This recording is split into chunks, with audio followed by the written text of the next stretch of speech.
it was just us sort of racing the clock and you just trying to stop us. Yeah. And that kind of feels like it's the feel for the game. That was what I was my main goal at that time. Because at the beginning I was thinking, okay, let's see if I can somehow open it up. But I thought, well, no, it's a bit harder to drain you guys of sanity. I saw 2 cards that were able to drain you of sanity. I was trying to bring them out, but you killed them off straight away. Yeah. So I thought, well, that kind of ruins that idea. I mean, I don't know about the others, but my strategy was to try and prevent you from opening any new gates. Yeah. So the cultists came out, they were my first target. Yeah. Anything that could drain sanity, that was my second target. Yeah. And, my third priority after that was to try and shut down the gates. And then, so after you killed off the cult leader, which made it harder to get the cultists out. I think to start with I was just playing for time, sending him back into your hand to force you summon him back out. So stopping me from bringing the cultists out prevented that. Then when I started trying to do the sanity, that didn't work. So I said, okay, the only thing I can do now is to stall for time and try to run Holy you out of symbol is time. what it was. And it kept coming into our hands. And just sort of basically blocking your attempts to shut us down that way. Yeah. So then I thought, okay, they'll just keep on trying to bring these out to try to slow you down so that you run out of time. Yeah. And it almost worked. Well, kind of, sort of. Yeah. Yeah. As I said, if I actually brooded on that last turn, I would have delayed it by one more turn, and it'd be really, really close then. Yeah. I think once you move into the eye opens territory, you're sort of in the so to get you're sort of in the area where you're most dangerous. Yeah. Because if you can get all the gates open at that point, you win. Yeah. But you've still got the ability to brood to shut down our ability to open gates. Yeah, it was kind of like Shut down gates, you mean? it was really like on pressure at the start. You have 4 at the start. It's like, damn, if anything goes wrong. I was happy to take out the first one. You've got the 2 turns of grace period to try and bring him under control. I mean, if you let him get to 5 gates in the first 2 rounds, then you're very much under pressure to try and I can't see. It would be very difficult. I guess because you've got all the turns in between. You could actually bring enough cultists. A lucky run of draws from you could bring a lot of cultists potentially would see multiple cultists on the table. So some of the other gate cards we've got is the Sothoth. Yog-Sothoth. Yog-Shoggoth or something? It says it's got 2 different special abilities on this one. One, it doesn't cost anything. I can delve twice. Oh, that would have sucked. So I keep on drawing twice instead of just once. As well as my normal action. So I think I could have delved 3 times or whatever. The next one is discard 5 cards to open a gate. So that's another way of opening a gate. That would be hell. So basically keep on drawing a shit ton of cards and then open a gate. Yeah. Well, that would work. But then you'd be vulnerable to having them closed if you've got nothing on the field. True. But then you're going to have to keep on trying to close them all the time while I'm opening them. So basically, two turns, if I'm delving twice, plus my normal action is to get one, that's 3 cards, then my next action, and next time I have a turn, that's another 3 cards, and I can do that. Bam. Yeah, by the same token, though, you're also in a situation where if the players realise you're trying to do that, they're going to be searching and then gifting cards to one another to try and shut the gates down. But when you're gifting cards, that's using up your action points. Well, the other thing, too, is that you have to run, 2 rounds before you're able to actually use this ability? Probably 2 or 3, because it says there's an action point to discard a card to open a gate. So round 1 would be to... 2 rounds. So round 1 would be 3. That wouldn't be a strategy you could jump into immediately. You'd have to try and sort of set it up a little bit. Well, one day I have to wait until the eye opens as well. Every second turn, you could actually open up a gate. Totally. Which I think brings it back to the idea of you needing to get those gates closed early. Yeah. That's if that's the particular special ability. The next one is Shub Nagarath. And it's manifest a horror for 1 less than the manifest cost. Okay. Okay, so you could throw out people. So there's a lot of 1s. I could just go boom, boom, boom, boom, boom. Isn't this one Choo Choo? Huh? Next one's Choo Choo? Yes, next one is Choo Choo. Choo Choo. For 0, an elected investigator must lose a marble. Of course. Oh, Choo Choo's so cute. Yes. I'm going insane for it. Look at the picture. Yeah. Oh, I'm gonna hug it. Wow. I think you'll be in the minority on that. Yep. Next one is Nyarlathotep, and it's just delve, basically Just delve basically for free. churning. You're basically churning. So I mean, yeah, you can probably delve and then do something else with your action point. Extra point, yeah. And then Hasta. And apparently Hasta is the creator's, can't remember his name now. No, there is one that's... No, I was saying that, no, the one of the creators who emailed me, can't remember his name now. But he said that's his favourite card. And that's... I can see why. The first one is that find a cultist and manifest it. So you got another cult leader, but you got it as well to bring out that. Find a cult leader and manifest it for one. So that's or you can't. Yeah, or. So if you don't have a cult leader out at the moment, bring one out, and then on your next turn you can use the cult leader and this one to bring out cultists. And there you go. You can open your game. That I feel is overpowered. I can see why it's your favourite. And the other one. You have to reach the second stage. And then all cultists and cult leaders gain a clue and a power token as well. Yeah. I can understand why they like it. That's why I say it's really strong, that one. That's. I don't know. I need to actually play a game with it, but it strikes me as borderline, perhaps overpowered, just from purely from a purely analytical perspective. That's not gonna work. No, I can't find his name. I must find his name. He just says cheers. Damn it! So do I. Thank you, cheers. Damn it! So Cheers it's to you. terrible. We don't know the creator's name. We're sorry. Your name's now Cheers. No, we'll place it right on top of my face, if need to be. So, we'll just put the name just right here. I won't see it right now. You guys are terrible. I know. Okay, but- so that is our initial playthrough. I hope that helped you. It was very enjoyable. Obviously, liked it. we really liked it. Obviously, there's some strategy that we need to figure out for the investigators and for the wall. We will be trying a second game very shortly, so we can edit that one down for a more public view. Now it's time to give you a bit of a wrap-up and a bit of a thoughts on our thoughts. Does anyone want to start with anything? Maybe some just a general thoughts on the game? From my one, because I was the wall, can a horror be triggered on the same turn it's manifested? Because whenever I got the card, put it down and I triggered it straight away, and I think it's good, but if you have a zero cost, I don't know if it's like...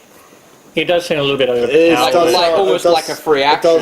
It does seem like a free action. That was your whole strategy too. That was me was just I've got another card. Let's play it down. More cards. And once at the start of the game, when I saw who I was, I'm like, I'm gonna take advantage of this. So it may be like a summoning, bit of a summoning sickness type thing. I know there were some cards in horror, like they started as what's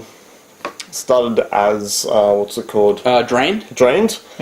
But I think like for that, even though that should happen to maybe more cards. Start off drained, yeah. Start off drained, even though and that's the ones that started off drained, because the conditions of the card was very powerful, should have a cost there instead of having it 0. So the ones that start out drained, when you get it back up you could use it, but the ones that are more powerful, I think they Need a cost. need a cost. Yeah, I mean, as an investigator, I was watching and thinking, wow, he's got almost a full field of just, horror after horror after horror. You look at it and you go, well, this is going to be very, very difficult for us to get rid of. But by the same token, if we don't get rid of them, is just going to be more monsters, more monsters, more monsters. Which ends up becoming our own personal nightmare because Well, so many saw there. how that played out. Yeah. By the end, you just holding so many cards in your hand, you're sort of going, well, but at this point, if you knock them down, well, I've got another 3 more in my hand. Just keep playing them down. Yeah, and even though when I did put them down, some of the wording was like I did not get straight away, because when it says elected, yeah, that's it. When it says elected on the card, when you're the enemy, is it you that's picking? Or the investigators. Or the investigators? Technically speaking, Look at the book. if you look at the book, it's right at the very back in the common terms and phrases. Which, yeah, sure, we should have actually read the entire book. But there are times when a lot of people just don't read the entire book. They see the back, they see the glossary, and just gloss over the glossary. Yeah, It's the appendix. the appendix. We're done here. The back of the book is usually for those overpowered moments. You're like, okay, what do I do? You'll frequently ask questions. All Yeah, that sort of something that's Yeah. really big. It's like, what do I do? I mean, in hindsight, we probably should have looked there for the answer, but We didn't think about it. But the thing which we talked about before off camera was that maybe a slight rewording of some of the text. For example, that elected could be just investigators elect, Yeah, yeah, that's what. which is what they suggested off camera, and maybe a few other things could be cleaned up a little bit. But I think we have to keep in mind that this is just a beta version, or a prototype version of the game. Yeah. So yeah, sure, wording and that type of thing is going to need to be cleaned up along the way. But as it stands, yeah, I think there does need to be a little bit of that cleaned up. Yeah. What else? What else? In my opinion, the anchors are a great addition to the game. It gives it a new feel. It adds to the game that no other games have really actually utilized. My only con to that is there's not enough anchors or variety. There's only 2 attacks and 1 for the priest that disables the enemy, which is good, but you need to balance it out by adding in at least the chemicals or the clues just to help it. Because some enemies have more of those ones than the attack. Well, yeah, one of that last game, the second game we had, where sure we managed to knock out basically 2 of the powers, but the walls just managed to summon everything else that didn't have powers. Exactly. So yeah, it would have been nice to be able to have other ones with.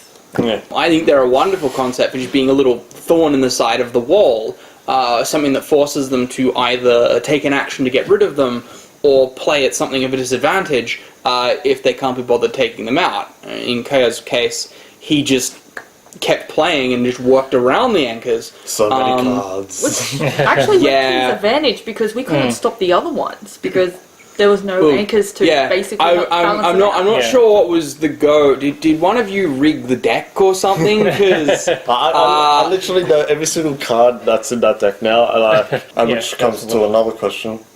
Can you summon them afterwards? And would the death rattle affect it as well? Like, with the 2 powers, I had 2 of them that had, what's it called? 2 powers, I had just 2 powers, the ghouls. And they instantly die if I put them out. Does the death rattle happen? And if the death rattle does happen, who does it affect the most? Does it affect the last person that played? Or does it affect the next person that plays? It said elected, but still, even though that comes to our previous point. Elected. yeah. Well, we would have stopped you if we could. The cards that kept coming out, more force, more force, more force. Maybe we need with you apparently. we need the clues and the science. All we're getting is more force. And then by the time we got to the bottom where the clues and science were, we didn't have any force left because they were all coming out the so top. much force. They forced it out of it. So, and forced ourselves into a corner. Exactly. You just had to run out the clock by that point. Like, the game was over at the start of the crescendo. You just had to bide his time and keep us occupied long enough. That actually made me think of another. I was like, when I was when you guys destroyed one, I would have put out two. And it's kind of like defeats the purpose. Like, should there be a limit how many monsters are in the field, or should we limit the hand size of the Walls deck?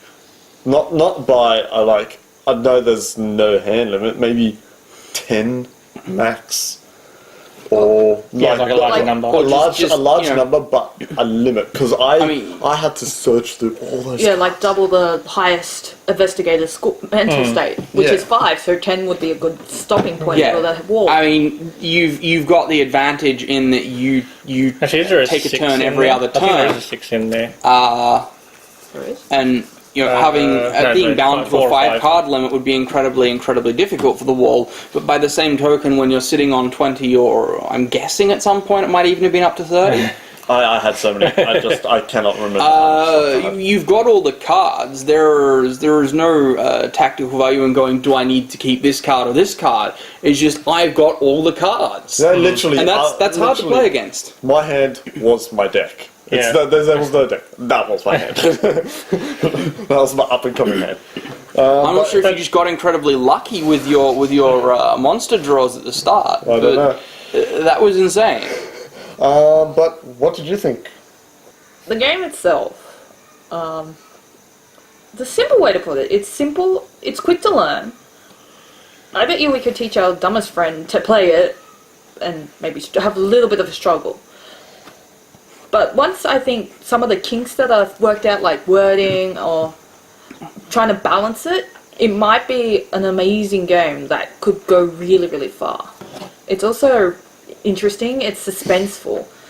The amount of times where us 3 investigators with gear is like, oh shit, we're screwed. How are we going to play this? Are we going to shift this to this other person and let them do that? If we do that, then will the wall mess us up and make us discard cards and all that? So Or in my case, just get murdered 3 times, and you're just like, I still feel sorry, but there was a big strategy behind it. But talking about that with the strategy and everything, that it definitely made us the investigators talk. Team Lunicorn tends not to talk, even in semi-cooperative, asymmetric, fully cooperative games.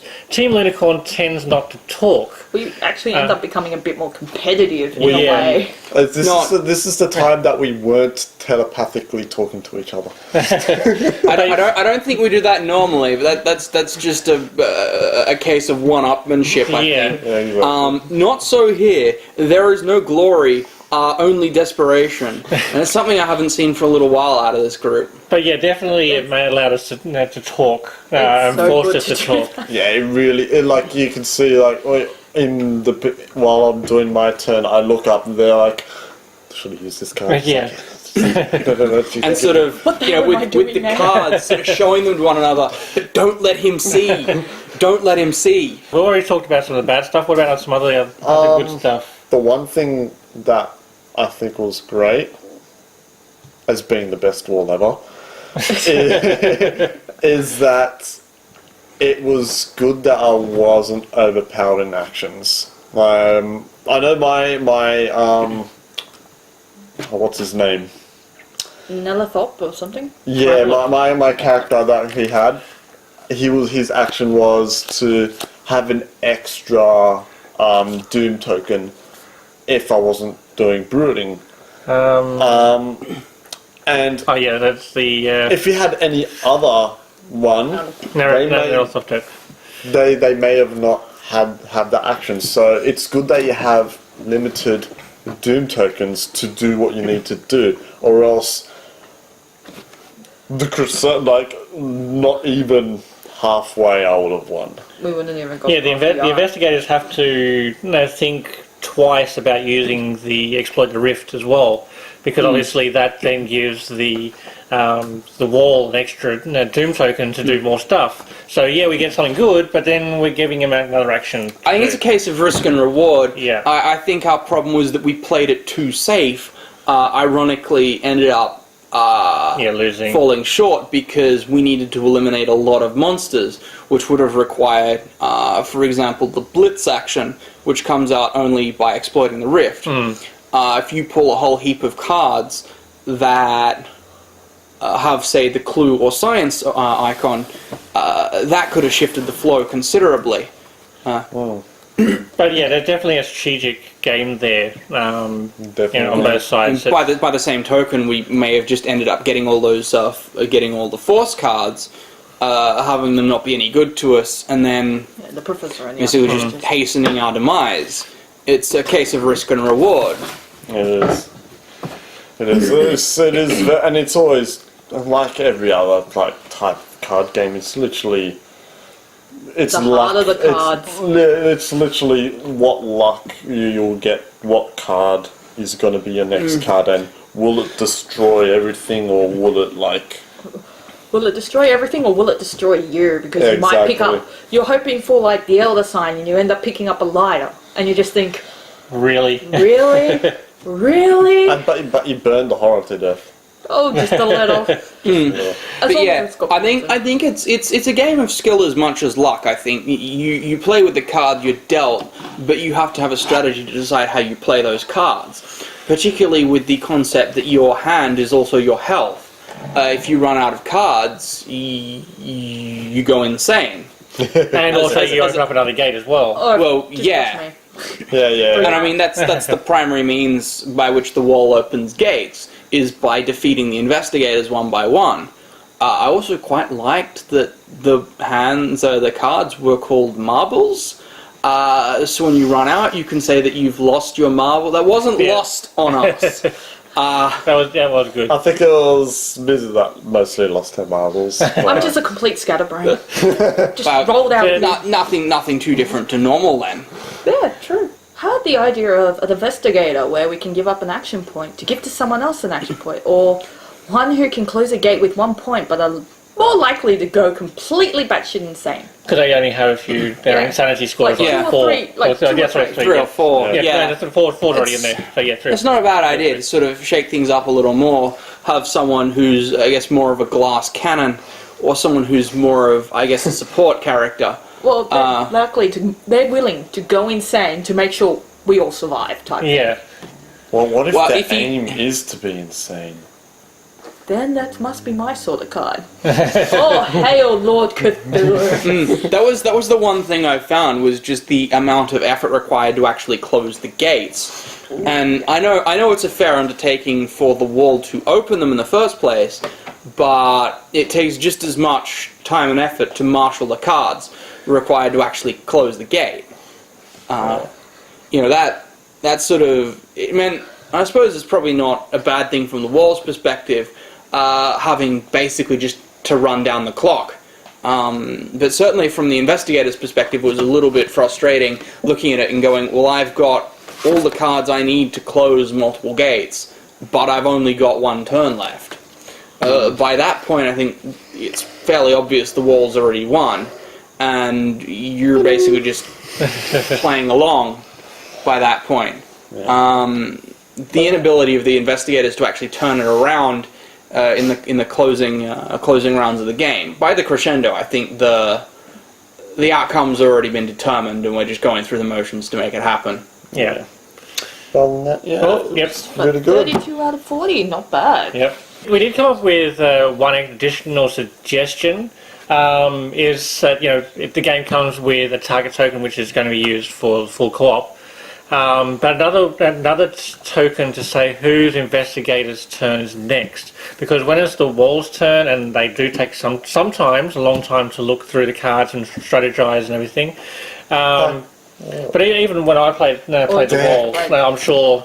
But even when I played the wall, I'm sure I took some time to figure out what to do, and trying to mess up you guys.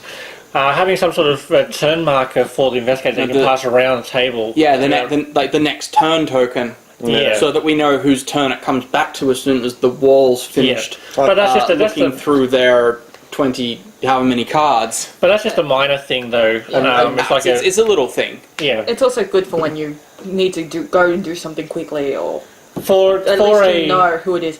Yeah, and Ooh, it's I wonder just if we can ask him to make like a little skull or something. for no, for a Head. for the asymmetric version, I guess we could have used the target token as that marker. yeah. But if we're playing full co-op, then that target token can't be moved around because it's targeting someone. True. I And could probably buy. even though it's like 4 people playing. What if it was a bigger group Yeah. that was playing? It would have been Say it. It been should crazy. be a wall. An actual wall. A little wall Yeah. that we pass around to each other. Well, there's 4 of us, so you could tell It it's is the literally 4th wall. It's called the 4th wall. We might as well have like this little wall to be like basically it's your turn. So I think we've covered some of the bad side, some of the good stuff. I think, and our list has actually got a heck of a lot larger good points than bad, and the bad points are pretty much just nitpicking, really. You know, as we said, it's to do with the wording. It's to do with clarification on whether or not a horror can be triggered as soon as manifested. Nothing. So it's just slight. We have to nitpick. The reason why we're looking at the little things is because the big things are mostly right. Yeah. You know, if it were a game with some serious issues to fix, we wouldn't be looking at the small stuff. We'd be zeroing in on, you know, the big stuff. Yeah. Core issues with the game. The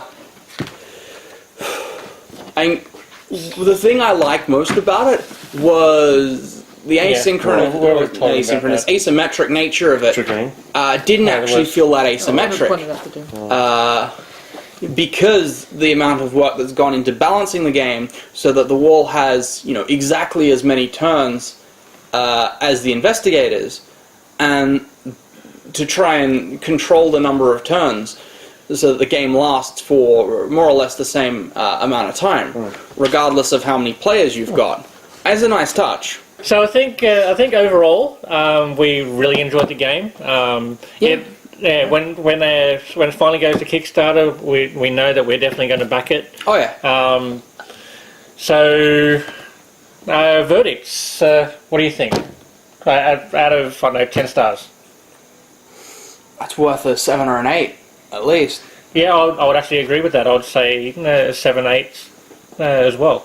It's got the potential, but Yeah, there's just a few niggles that need to be fixed up. I would say I have to agree with 8 marbles. Yeah. 8 marbles, 8 marbles. it says. 8 marbles. I'll take 8 choo-choos. So that's our verdict. Well, thank you for watching this video. It's so long from Team Lunicorn, and hope to see you in the next video. Thank you, Slinky Goblin Games, for this game, and yeah, we really enjoyed it. Thank you, Damien. Bye. Bye. Bye.